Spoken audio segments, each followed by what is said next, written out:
Pour continuer les explications, nous avons la chance de vous présenter le docteur Christine Mouton, qui est chez nous au CHU de Bordeaux la référence en termes de coagulation et dont le service fait vraiment preuve d'une disponibilité pour des conseils tous les jours et 24 heures sur 24. Bonjour, merci de m'avoir conviée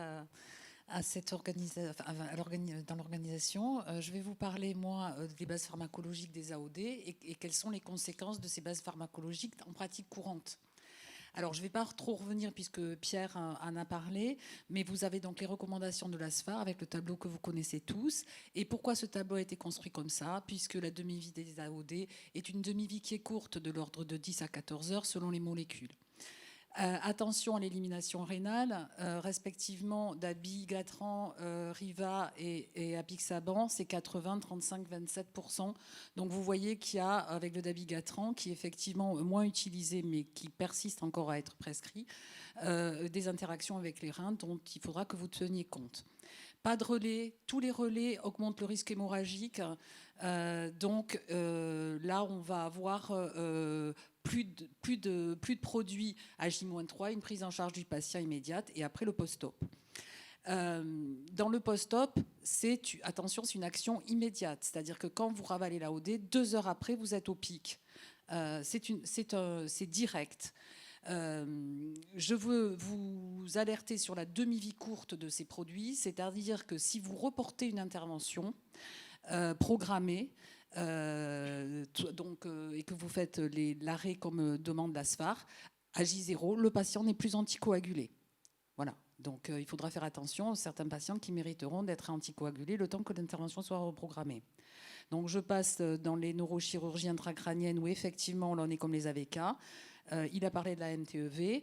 Donc, je n'ai pas trouvé de tableau en français qui classifiait les interventions à haut risque hémorragique, à risque hémorragique modéré et à très bas risque. Je vous ai mis la publication de Douketis. Sinon, effectivement, on revient à l'HS 2008 avec les AVK, en annexe les actes invasifs de rhumato. Et sinon, il faut que vous cherchiez par société savante votre spécialité et les disciplines. Donc, la chirurgie orale, donc du coup dentaire, en 2015, l'endoscopie digestive, et ensuite, il y a quelques données, mais pas forcément des référentiels. Ces produits sont absorbés par l'estomac, donc ils vont être liés en fait à la pompe à efflux PGP. Une fois qu'ils seront dans la circulation, on a un métabolisme qui est rénal et un métabolisme qui est hépatique. Donc pareil, je vous ai classé les produits. Vous voyez le métabolisme rénal urinaire à votre gauche et les selles et la bile à votre droite. Ce qui fait que ça conditionne les RCP avec les clairances dont on a parlé tout à l'heure, avec des contre-indications, des précautions d'emploi en insuffisance modérée pour l'hexaban. Et pour le dabigatran et le rivaroxaban, des réductions de dose avec l'insuffisance rénale et l'héliquis, c'est 3 critères. Du coup, évidemment, il y aura des interactions médicamenteuses, PGP, cytochrome 3 à 4. Vous avez un énorme tableau dans le HRA 2021 qui est pas mal fait avec toutes les interventions. Et puis, si jamais vous traitez de la maladie thromboembolique veineuse, et du cancer. Vous avez aussi des guidelines en ligne où vous pouvez croiser les médicaments pour savoir les interactions. Donc je vous ai mis aussi cancer, le site. Donc en gros, tous les inhibiteurs de PGP, les inducteurs enzymatiques augmentent les concentrations des produits. Tous les inducteurs de PGP, les inducteurs enzymatiques diminuent les concentrations. Exemple, contre-indication avec l'hexaban, ritonavir, kétoconazole, clarithromycine. Et tous les inducteurs, évidemment, sont déconseillés avec les 3 AOD.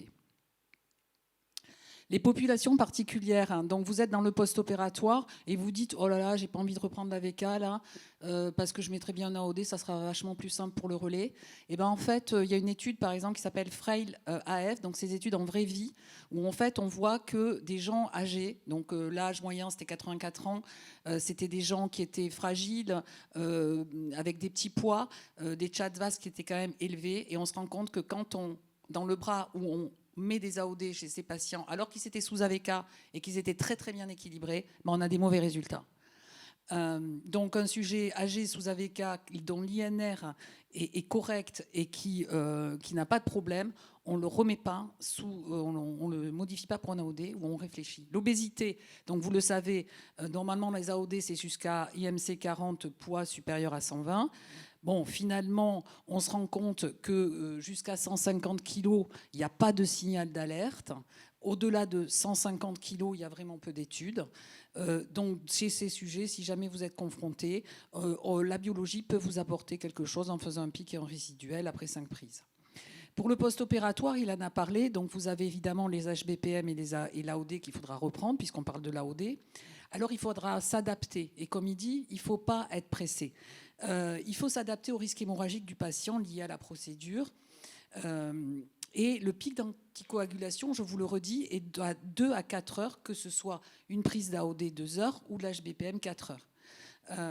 Dans les reprises des AOD, ce qui a été proposé dans CHESS 2022, suite à l'étude post-study, c'était de dire que, c'était des propositions sur des chirurgies électives, mais à risque modéré et à haut risque hémorragique. Dans les faibles risques à modéré, on reprenait entre 24 et 48 heures, et dans les chirurgies à risque élevé, dans les 48 à 72 heures.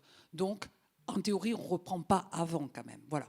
Mais moi, à la différence de Pierre, je ne connais pas de recommandations sur le post-opératoire sur quels sont les délais de reprise.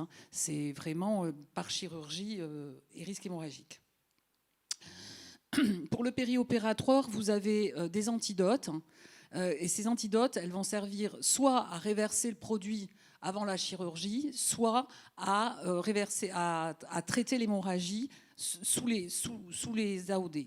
Alors, la seule qui va à la fois réverser, en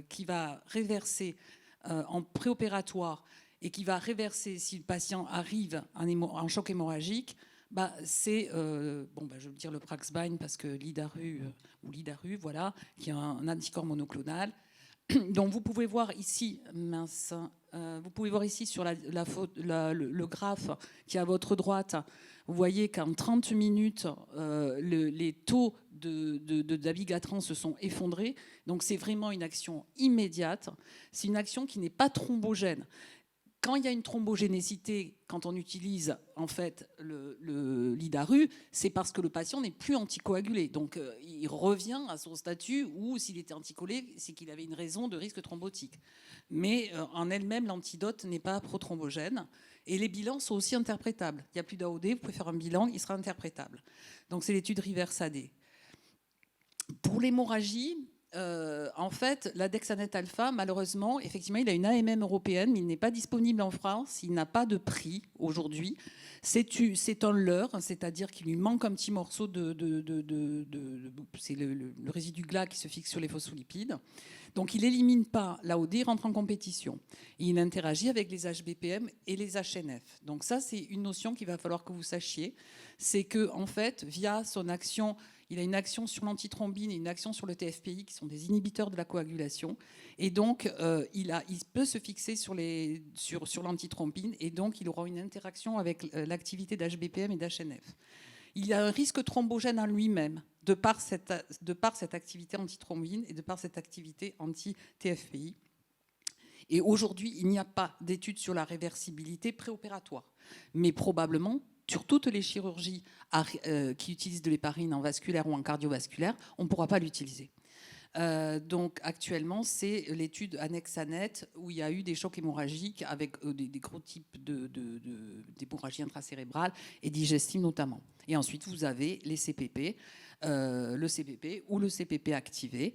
Ça n'élimine pas l'AOD, ça apporte les facteurs hémostatiques. Et là, vous avez les recommandations pour les doses du GIHP 2013. Les dosages biologiques, effectivement, vous pouvez le doser. Vous avez des dosages spécifiques. On vous donne une concentration de la molécule. Vous pouvez interpréter avec des fourchettes qui sont issues de la publication de Doufis de 2021. Donc là, vous avez dans la MTVE et dans l'ACFA. Et puis, vous avez des non spécifiques, c'est-à-dire, c'est oui, il y en a, non, il n'y en a pas. C'est le temps de thrombine avec le dabigatran. Il est inférieur à 60 secondes, il n'y en a pas. Pour l'hexaban, on pourrait utiliser l'HBPM en disant, bon, inférieur à 0,1, il n'y en a pas. Voilà. Mais c'est plus-moins, et c'est calé sur des taux inférieurs à 30 nanogrammes par ml. Quand est-ce que vous pourriez le demander? Sur des doutes sur l'arrêt préopératoire, sur la chirurgie en urgence sous AOD, sur le saignement, bien sûr, sur la thrombolyse, puisque là, pour le coup, il y a des recommandations, vous le savez, 50, enfin inférieur à 50, 50, 100, supérieur à 100. Hein, donc inférieur à 50, on thrombolyse, entre 50 et 100, on réfléchit du bénéfice-risque, supérieur à 100, on fait une thrombectomie. Les suspicions de surdosage volontaire, et puis si votre patient tout d'un coup a une affection médicale aiguë qui fasse que ce n'est plus le même patient et qu'il ait une insuffisance rénale sévère. Donc, ces AOD, vous allez en entendre parler, puisqu'il y a une multiplication d'indications et de doses. Et il y a aussi de plus en plus d'études en sous-groupe pour la vraie vie. Il faut que vous connaissiez tous quand même les schémas et que dans la consultation de pré-anesthésie, absolument, il faut savoir pourquoi il est anticoagulé et quelle est la raison pour après gérer tout ce qui est le post-opératoire. Je vous remercie. Merci beaucoup.